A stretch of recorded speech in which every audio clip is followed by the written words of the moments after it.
Pickford now.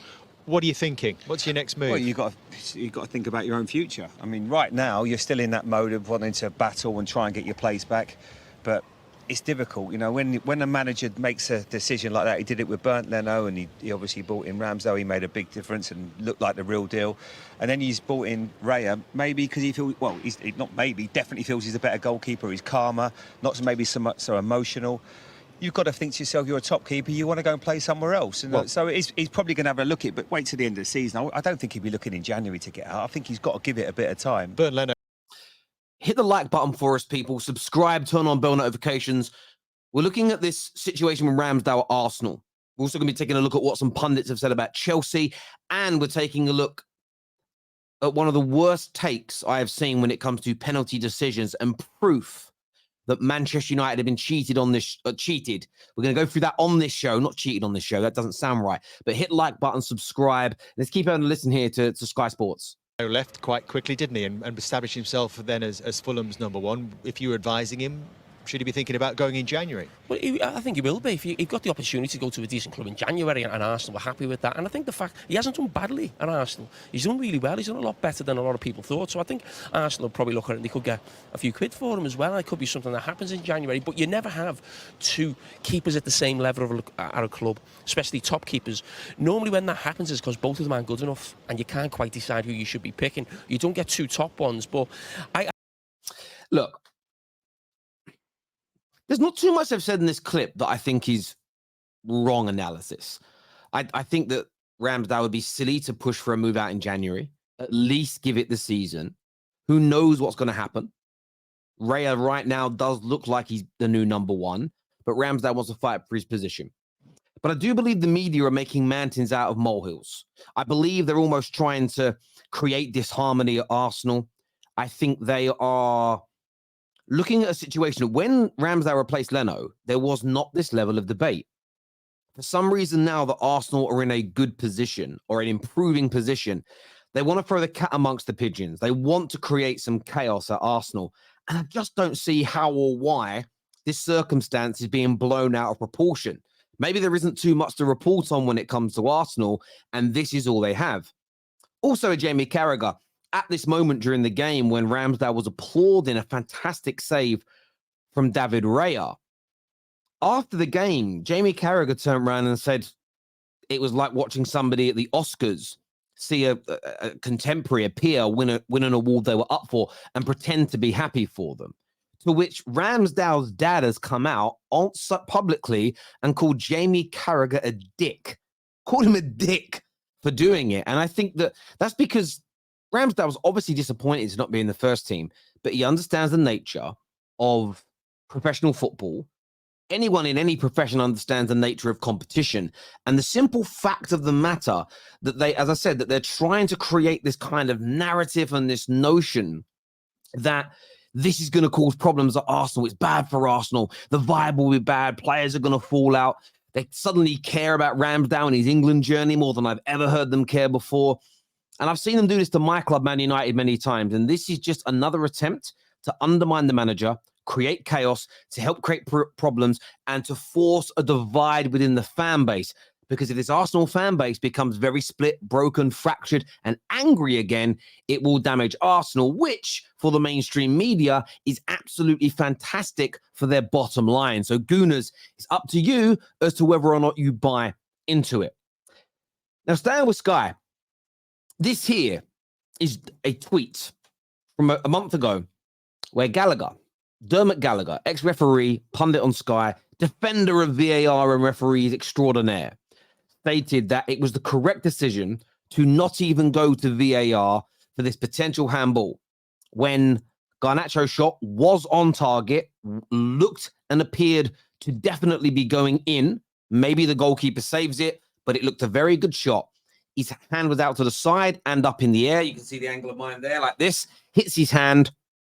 Fair amount of distance between the player and the defender, and no proximity was given as the reason that it can't be a handball, and the arm is not in an overly unnatural position. The standard was set. Gallagher backed VAR. VAR come out and confirmed itself via Howard Webb correct decision. Yesterday, Arsenal, by the way, correctly get a penalty. for the hand and arm being in an identical position. It's the opposite hand, but identical position and shape. Closer proximity. And the same man, Dermot Gallagher, says that Arsenal were rightfully awarded a penalty. So now proximity, arm being in the same position, completely different opinion a month later. And by the way, let me reiterate, this was a 100% penalty to Arsenal. Suddenly, Dermot Gallagher changes his mind. Now, he was questioned about this. And this is why, for me, Man United have been cheated. Listen to his professional response when, for the first time in a long time, I've seen somebody on Sky actually question somebody with a difficult question. Take a listen to this. Anders from Manchester United against Spurs. What's the difference in Wasn't Bruno Fernandes, it was Garnacho, but doesn't really matter. that? I just think Go Listen to it again. Just listen to the question again and listen to the delayed response. back to Bruno Fernandes from Manchester United against Spurs. What's the difference in that? I just think that his arm's out, that the VAR seeing it, it's heading towards goal. They're always going to. It didn't surprise me when I saw the replay. The minute I saw the replay, I thought it was going to be a penalty. Yeah. That's not an answer. He said his arm was out, both arms in the same position. It was going towards goal. Both shots were going towards goal. He said they were always going to give it. And I would love to know what he means by that. Is it because it was closer to goal? So now it's the handball if it's 6 yards out, but not if it's 3 or 4 further yards out? How does that make any sense? Where does it say that in the law book? And Gallagher said nothing. He didn't give again, he's a professional referee. As a professional, you should be able to give a concise, candid, solid, educated response and explain the differences between those two decisions. So we, the fans, go, do you know what? I'm now informed. I'm now enlightened. I've been illuminated to this point. I understand it now. Therefore, in future, I won't get irate over these inconsistencies as we, the layman fans, see them. Didn't get that at all. I just heard his arm was up. He was going towards goal. VAR checked it. I wasn't surprised. How is that an explanation of the difference between the two? Now, I know all the anti-Man United people watching, which is everybody, will go, get over it, Terry. It's not about Man United per se. The same as when I defend Arsenal. It's not about Arsenal per se. It's about wanting consistency from referees, consistency in decisions, consistency in punditry, especially from the platforms that we pay hundreds of thousands of millions of pounds a year. In fact, the world spends billions of pounds a year supporting. I want better punditry, better expert breakdown, better refereeing decisions. And we're not going to get that by bantering each other. We have to push for the consistency. But there you have it. United 100% cheated. I mean, look, Mauricio Pochettino, I think that I've got great faith in him, but he's just got a huge pack of cards and he's probably struggling to know which hand to play. And yeah, it's a mystery, obviously, in terms of what's happening at Chelsea. I've said before, sometimes chaos just flows right the way down the club. I've said it about United, and there's no doubt there as well. I think there'll be some changes there. I don't think they'll change the manager at all, but I think there'll be some changes there in how they go about their business and who does the business in the next 12 months. So I can't see it lasting that in terms of how it's being run. It's madness. Is Poch to blame? I want to get people's opinions on this. Gary Neville, big fan of Poch, wanted him as a Man United manager. He's 110%. For me, there, he's blaming him in no way, shape, or form. He's putting no ounce of responsibility upon him. He's looking at the recruitment. He's looking at the way the club is being run. And I understand that. Chelsea fans watching, what do you think of Poch in this circumstance? Listen to Simon Jordan now, not responding to Gary Neville, but talking about the same situation. That has to be in conjunction with Pochettino, and yet we see nothing in terms of an improvement. Yes, they are creating a lot of chances, and I think their profligacy at this moment in time belies the underlying problems that they've got, because there's still more problems than just profligacy. They're not a very good side to watch. They're not a very good side, full stop. Yeah. But I'm surprised. I think you have to look at the sum of all its parts. I mean, you cannot say that Pochettino hasn't been given an inordinate amount resource to support him. £400 million during this summer would be most managers' absolute dream at that level, because we're not talking about, you know, Nottingham Forest spending £150 million. As some would go, and people suggesting a lot of it was spent very poorly. We're talking about a manager that's managed at Tottenham, managed at PSG, has got lots of credentials in people's minds, coming back into Chelsea, sought after by Chelsea. Probably came in on the conditions that were very specific to him and the way that he wanted to, because Chelsea were desperate to fill that particular conundrum, which is the inability to put a decent manager in a dugout. Very differentiating positions being taken there by Gary Neville and Simon Jordan. And I actually understand where both are coming from. I'm probably slightly more, again, I'm kind of in the middle here. Wouldn't say I'm slightly more on either one side. Poch does need to be questioned, but questioning a manager doesn't mean sack him. I think Poch is struggling in the same way the Chelsea players are. The pressure to deliver after £400 million was spent this summer, after £1 billion has been spent over the course of a year, when the club has taken drastic action in the transfer market.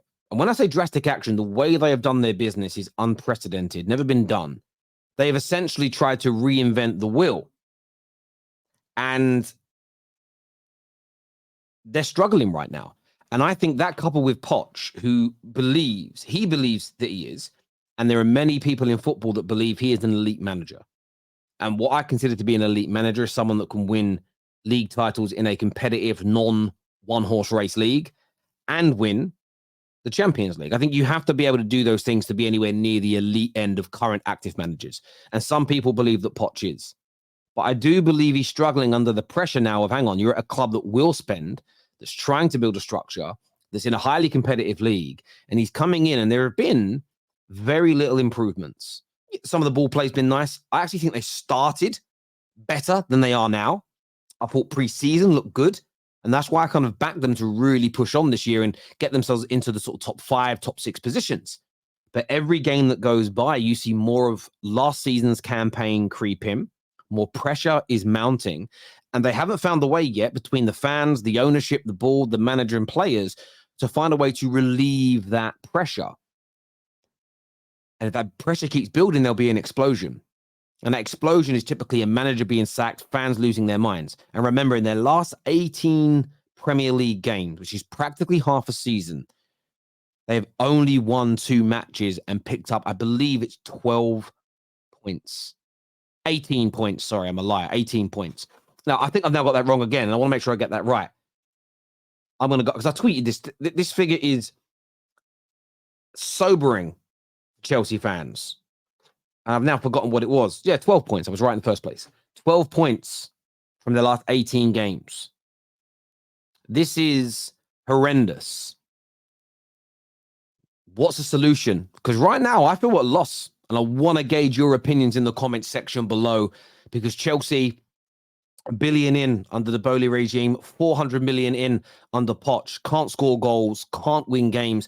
And they have a run of fixtures that could see them potentially walk away with minimal points. That pressure building and these young players, are they going to be able to cope with it? Leave us your comments below. Please subscribe to the Football Terrace. Until next time, take care. Goodbye. God bless.